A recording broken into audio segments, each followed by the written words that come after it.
Assalamualaikum warahmatullahi wabarakatuh. Salam sejahtera untuk kita semua. Berjumpa lagi dengan kami di sini di Podcast Mar, podcast kesehatan Rumah Sakit Margono Soekaryo Purwokerto. Perkenankan saya Muhammad Ismail, menemani sedulur Margono yang ada di rumah ngobrol-ngobrol seputar dunia kesehatan. Nah, untuk tema kita kali ini mungkin agak sedikit asing ya di telinga sedulur Margono. Ada yang sedikit pernah dengar, ada yang sama sekali belum pernah dengar, atau sebaliknya. Sedulur Margono memang sudah mengikuti program terapi di Rumah Sakit Margono. Nah, bagi yang sudah nih, sedulur Margono boleh komen-komen di bawah. Barangkali perasaannya gimana setelah melakukan terapi tersebut. Tema kita kali ini yaitu tentang kurangi nyeri dengan hidroterapi. Hidroterapi, apa sih hidroterapi ya? Hidro itu air yang bisa digunakan untuk mengurangi nyeri. Air yang seperti apa? Apakah air yang direbus, dikasih mie lalu dikasih bumbu? Atau air yang dikasih komat kamit lalu disemburin ke pasien ya? Daripada kita bertanya-tanya, daripada kita penasaran, telah hadir bersama kita narasumber pada kesempatan kali ini, Dr. Nia Zanatunisa, spesialis kedokteran fisik dan rehabilitasi. Assalamualaikum dokter. Waalaikumsalam warahmatullahi wabarakatuh. Halo Mas Mail. Halo juga dokter. Apa kabar? Sehat, alhamdulillah. Dokter, terima kasih sekali ini di tengah-tengah kesibukan prakteknya dok ya. Yang saya yakin pasiennya tambah banyak ya dok. Ya lumayan lah gitu, tapi ya masih terhandle lah. Terhandle, alhamdulillah sehat-sehat selalu ya dok ya. Amin, terima kasih banyak.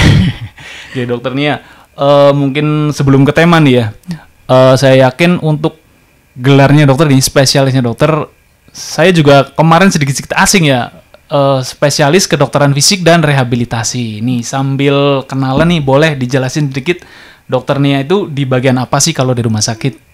Ya, terima kasih Mas Mail. Spesialis kedokteran fisik dan rehabilitasi, dulu itu namanya spesialis rehabilitasi medik. Nah, jadi kita mengalami perubahan nomenklatur jadi spesialis kedokteran fisik dan rehabilitasi. Itu kita berperan untuk pasien-pasien yang mengalami gangguan fungsi. Gangguan fungsi. Ya, atau berpotensi mengalami gangguan fungsi gitu. Oh, gitu dokter. Gangguan fungsi itu apa? Misalkan gini, Mas Mail ada suatu sakit. Nah, sakit itu menyebabkan Mas Mail tidak bisa melakukan sesuatu fungsi di tubuh Mas Mail. Nah, itu membutuhkan dokter rehabilitasi fisik dan rehabilitasi. Nah, terus sebagai contoh lain, misalkan Mas Mail nih sakit atau kecelakaan gitu kan ya. Terus patah tulang atau misalkan nyeri lutut gitu. Nah, itu kan fungsi Mas Mail untuk berjalan terganggu. Karena nyeri. Nah, kita dokter spesialis kedokteran fisik dan rehabilitasi adalah bagaimana membantu pasien untuk mendapatkan kondisinya seoptimal mungkin lagi, kembalikan lagi ke kondisi yang optimal, gitu. Oh gitu. Jadi bagiannya dokter Nia itu ketika kondisi pasien yang tidak memungkin setelah sebuah kejadian ya, baik itu tadi kecelakaan gitu atau mungkin setelah atau misal berpotensi misalkan atau misalkan pasiennya stroke. Nah, stroke kan pasiennya kan dia fungsinya banyak tuh yang terganggu, dari fungsi dia makannya, dari fungsi dia bicara, berbahasa, dari fungsi dia untuk mobilisasi, fungsi berjalan. Nah, itu semua bagaimana kita mempersiapkan pasien atau memanage pasien supaya dia bisa mendapatkan fungsinya kembali, baik itu dengan terapi atau misalkan ada kompensasi, misalkan pasiennya ternyata nih udah tidak amputasi, tidak punya kaki lagi gitu kan. Gimana caranya pasien bisa jalan? Ya kita kasih kompensasi. Kompensasinya dengan apa? Buat kaki palsu. Gitu. Begitu. Luar biasa sekali berarti dok ya. Oke, baik. Mungkin ini berarti sangat sekali berhubungan dengan tema kita kali ini ya dok ya. Sangat berhubungan. Kurangi nyeri dengan hidroterapi. Tadi saya udah menyampaikan nih air hidroterapi, air yang kayak gimana. Boleh nih sebelum itu dijelasin dulu hidroterapi itu apa sih dok? Oke, hidroterapi itu jadi kan sesuai dengan Mas Bel tadi ya. Hidroterapi, hidro itu air terapi, itu tata laksana pengobatan terapi gitu ya. Jadi sebenarnya hidroterapi itu luas, itu semua terapi atau tata laksana yang menggunakan air. Yang menggunakan air. Ya, itu macam-macam. Sebenarnya ini udah dari zaman dahulu ya gitu kan. Cuman kalau misalkan sekarang konteksnya itu mungkin lebih difokuskan lagi gitu. Di hidroterapi itu sangat luas. Misalkan nih Mas Mail demam terus kompres pakai air gitu kan. Itu hidroterapi juga. Oh, gitu. Terus kalau misalkan Mas Mail butuh di kompres gitu, kompres dingin habis cedera gitu, hidroterapi juga. Nah, ada juga yang dinamakan, mungkin konteks di sini adalah hidroterapi yang disebut juga dengan aquatic terapi. Atau misalkan berendam di bathtub. Nah, itu ada salah satu metode juga, ada namanya hidroterapi juga yang menggunakan bed gitu, seperti bathtub gitu ya. Gitu. Terus nah kalau yang ada di Margono itu tipenya hidroterapi yang aquatic terapi gitu. Jadi di kolam renang. Di kolam renang. Ya. Baik. Kalau itu tujuannya sendiri nih, Dok, kan lebih ke aquatic gitu ya. Tujuannya sendiri untuk hidroterapi apa sih, Dok, berarti?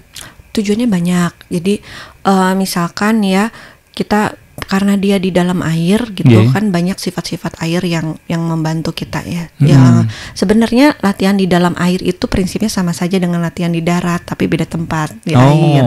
Jadi latihan yang di darat pun bisa dilakukan di air. Misalkan latihan fleksibilitas atau pegangan, latihan penguatan otot, latihan endurance itu ketahanan jantung paru, itu bisa dilakukan di dalam air. Di dalam air. Iya, gitu. Nah, cuman apa sih spesialnya gitu? Kenapa sih mesti di dalam air? Karena yang pertama, air tuh punya efek buoyancy. Buoyancy itu dia agak ngapung lah istilahnya. Oh gitu, jadi kayak gitu ya. Jadi kalau dia ada efek ngapungnya, gitu, ada efek buoyancy-nya, beban ke sendi-sendi yang ditungkai itu kan jadi lebih rendah.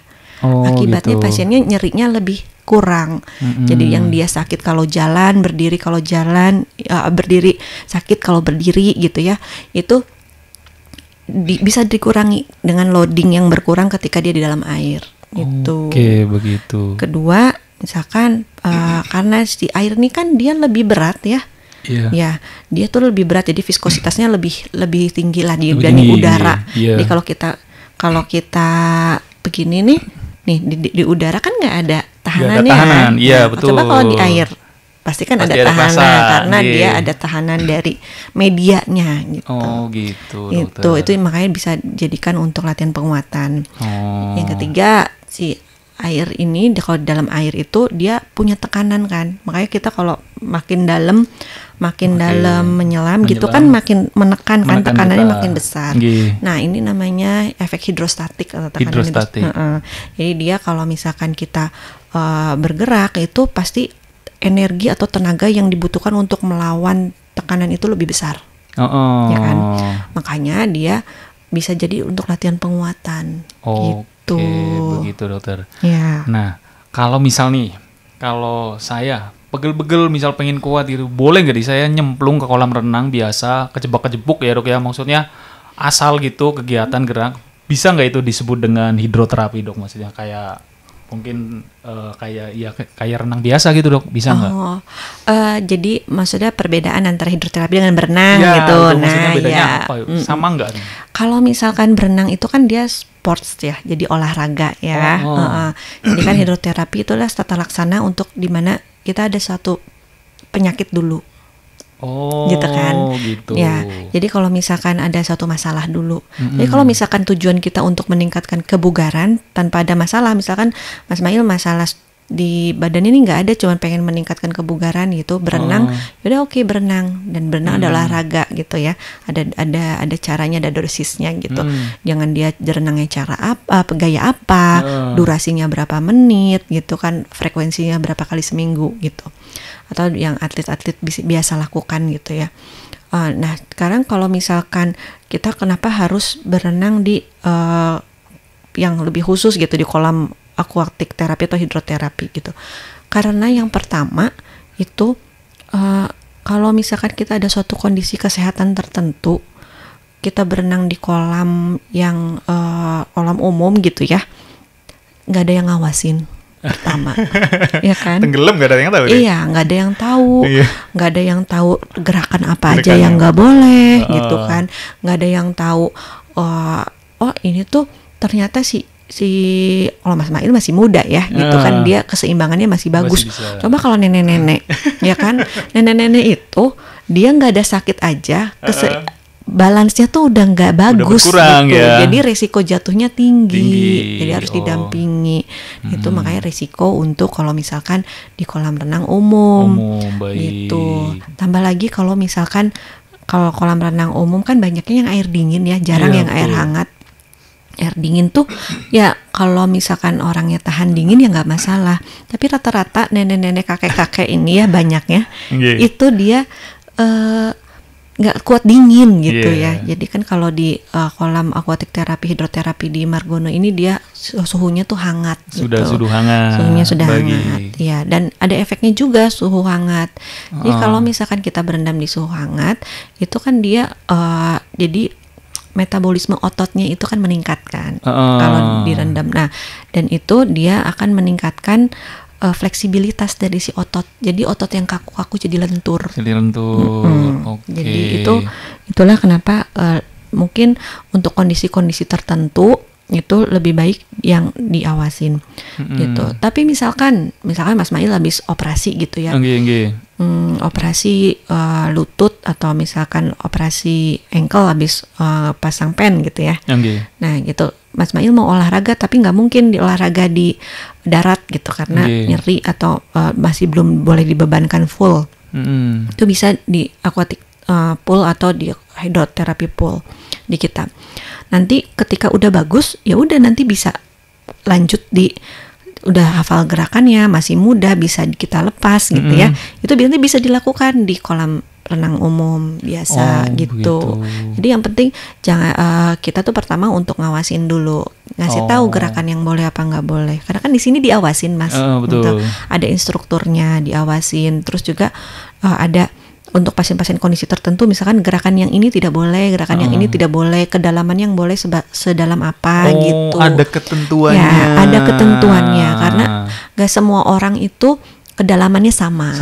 Ya. Tingginya ya. Iya, kedalaman. Iya, jadi misalkan karena kolam di sini tuh unik, jadi dia tuh kolam renang, tapi dalamnya itu makin dalam. Berarti gitu. nggak datar tapi kesini. Ya, miring gitu. Jadi setiap orang itu beda kan, pinggang yang satu sama pinggang yang lainnya gitu kan. Jadi kan saya misalkan setinggi pinggang gitu ya. Gitu. Jadi ya untuk orang yang satu mungkin berdirinya di sebelah sana, yang ini berdirinya di sebelah sini gitu. Atau misalkan dia tidak boleh aquatic terapi, nggak boleh hidroterapi lebih dalam dari dada. Misalkan maksimal sedada gitu ya. Nah itu ya udah dia udah Pak di sini. Nanti kan ada yang ngawasin. Nanti nggak boleh makin ke sana gitu. Jadi nggak boleh makin jauh gitu, nggak boleh makin dalam gitu. Kan kalau di kolam renang biasa kan kita nggak tahu, ya kan? Itu. Oh begitu. Jadi bedanya sama kolam renang biasa, kalau aquatic terapi itu pakai air hangat. Terus itu harus diawasi ya dok ya. Dan ada gerakan-gerakan khusus. Ya. Oh begitu. Terus untuk kalau gerakan-gerakan itu juga harus ada instrukturnya berarti ya dok ya. Ya ada terapisnya. Ada kita fisioterapisnya kita yang ngawasin. Ada yang mengajarkan sesuai instruksi apa gitu yang harus diberikan gitu. Oh itu ya, siap, baik dokter. Nah kalau aquatic terapi atau hidroterapi ini nih bisa nggak dilakuin untuk semua orang? Maksudnya orang-orang yang mohon maafnya nih memang ada permasalahan tadi kan, kalau hidroterapi kan yang jika sudah ada masalah gitu kan, boleh nggak semua orang itu mengikuti hidroterapi ini? Ya, sebenarnya semua terapi ya Mas ya, semua tata laksana itu kan pasti ada kontraindikasinya, ada indikasinya, ada kontraindikasinya. Boleh ada yang nggak boleh, ada yang boleh, ada yang nggak boleh gitu.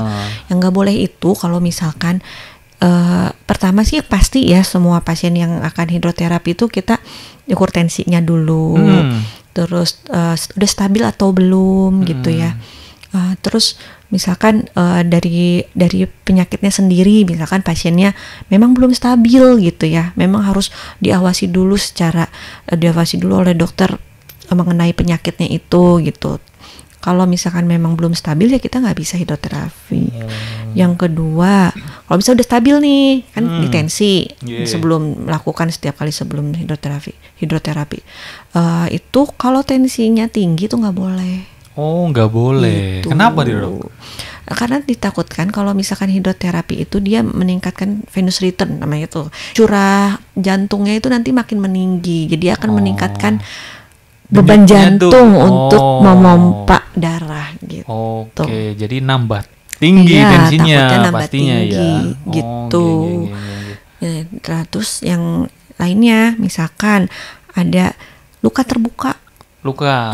Ya kan pasti kalau kerendam kan ya makin parah ya gitu. Terus yang ada luka yang menular. Gitu ya. Penyakit kulit. Ya, penyakit kulit yang menular itu juga nggak boleh. Terus juga kalau misalkan pasiennya takut air. Oke. Gitu. Fobia air juga nggak boleh. Ya, nggak boleh. Misalnya dipaksain, ini harus hidroterapi ya, tapi saya nggak mau, saya nggak bisa gitu kan. Itu kan nggak boleh juga. Gitu. Ya, berarti kayak ayan juga gitu nggak boleh ya? Epilepsi. Ya. Epilepsi kalau misalkan dia belum terkontrol ya sebaiknya jangan. Misalkan masih sering banget kejang gitu. Epilepsi kan pasti kontrol tiap bulan kan ke dokternya gitu. Pasti ditanya kapan kejang terakhir gitu. Lah kalau kejang terakhirnya baru sebulan yang lalu kan itu masih belum stabil kan gitu. Nah itu kan kita sangat berisiko lah. Takutnya nanti ketika hidroterapi kejang dan itu nanti membahayakan gitu. Oke, siap. Satu lagi Mas, kalau misalkan kenapa kita harus lebih baik hidroterapi kalau misalnya pasien bermasalah dibanding di kolam renang kan. Kalau pasien-pasien berisiko, pasien-pasien yang memang ada sakit, sesuatu yang harus diawasi, kalau amit-amit nih terjadi sesuatu, itu kan kita sudah di rumah sakit. Oh iya betul. Ya kan?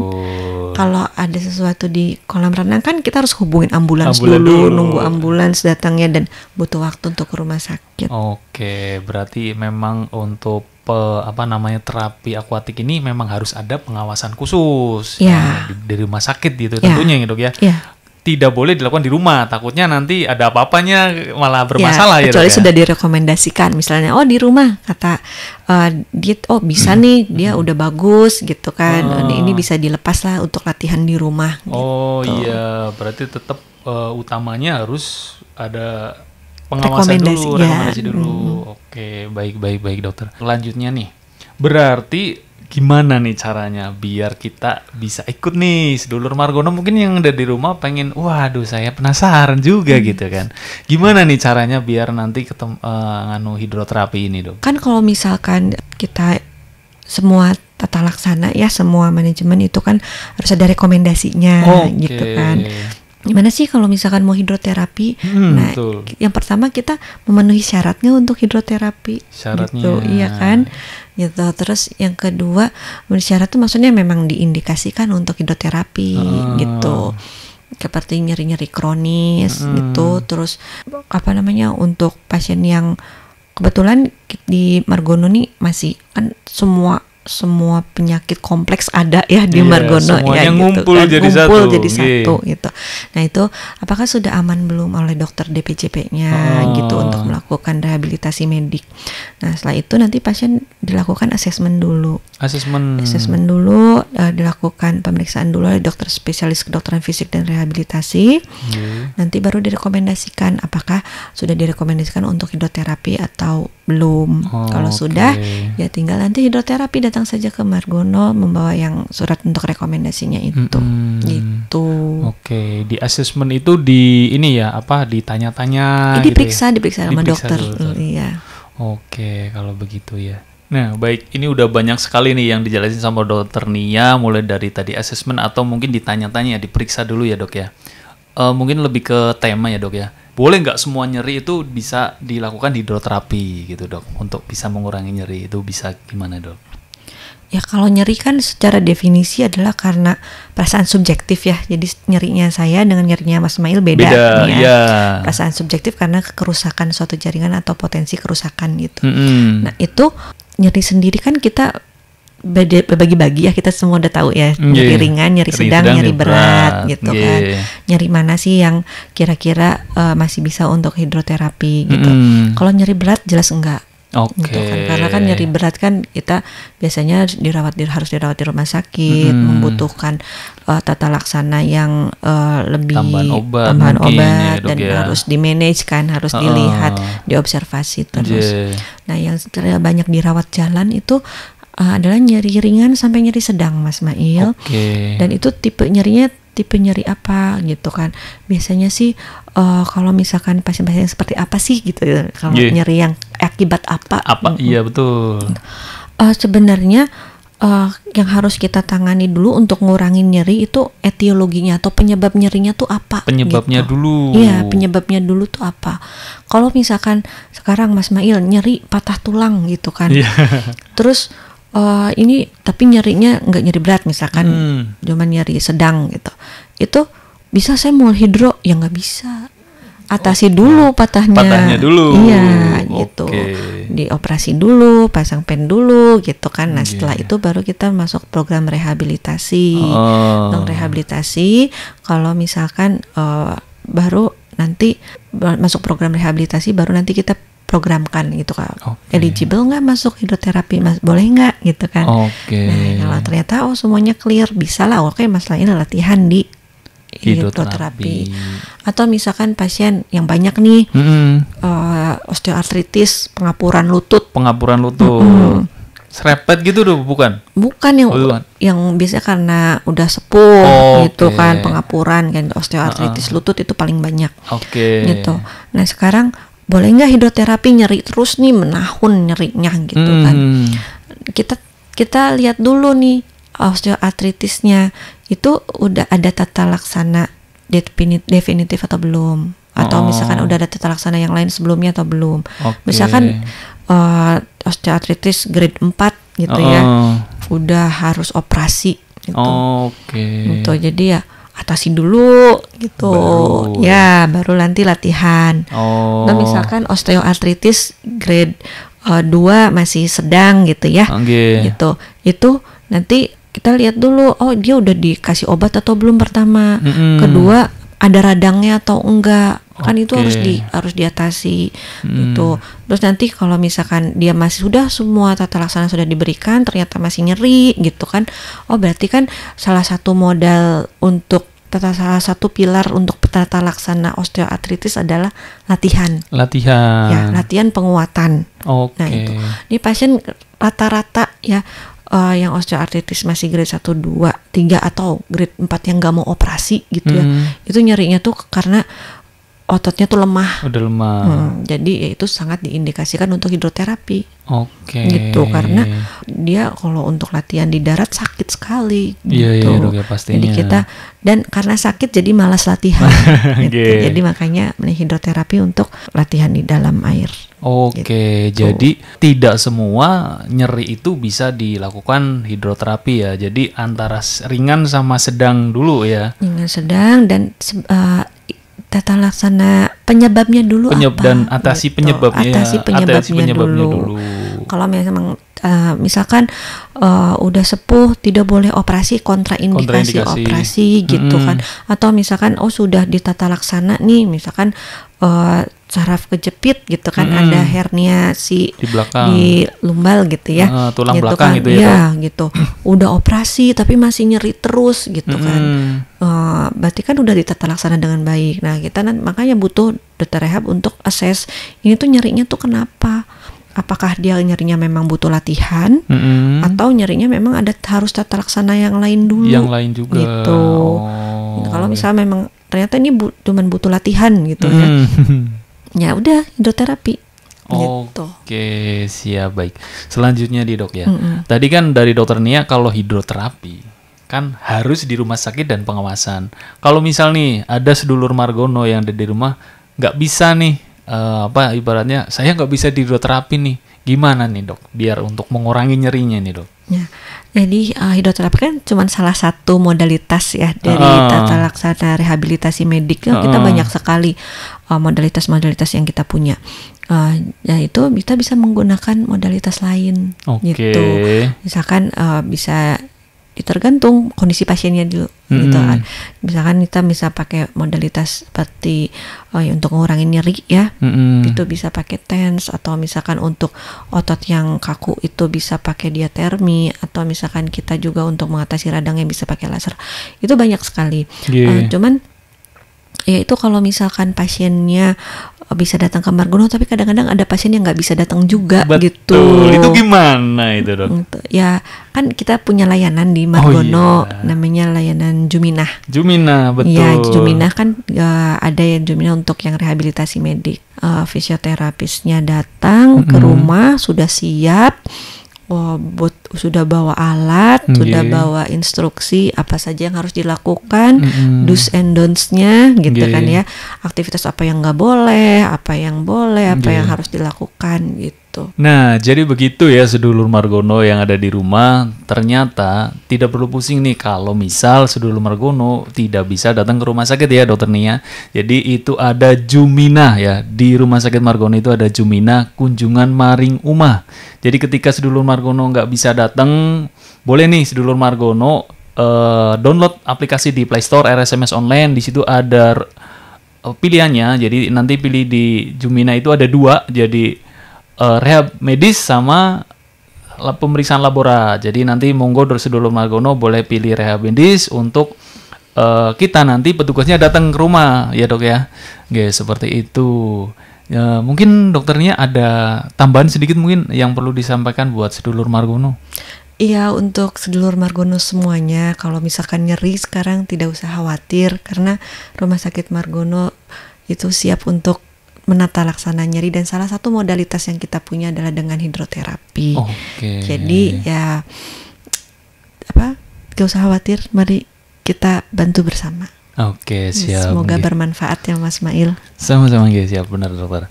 Ya, terima kasih atas waktunya nih. Udah ngobrol lama sama Dokter Nia, Dan buat sedulur Margono yang ada di rumah, jangan lupa like, comment, subscribe, dan share video-video kami ke tetangganya boleh, ke grup-grup ronda silakan, grup ibu-ibu PKK boleh, atau mungkin dawisnya juga nggak apa-apa. Supaya video kami bisa memberikan lebih banyak manfaat kepada semua orang. Akhir kata, saya Muhammad Ismail. Saya Dr. Nia Zanatunisa. Kami berdua pamit. Wassalamualaikum warahmatullahi wabarakatuh.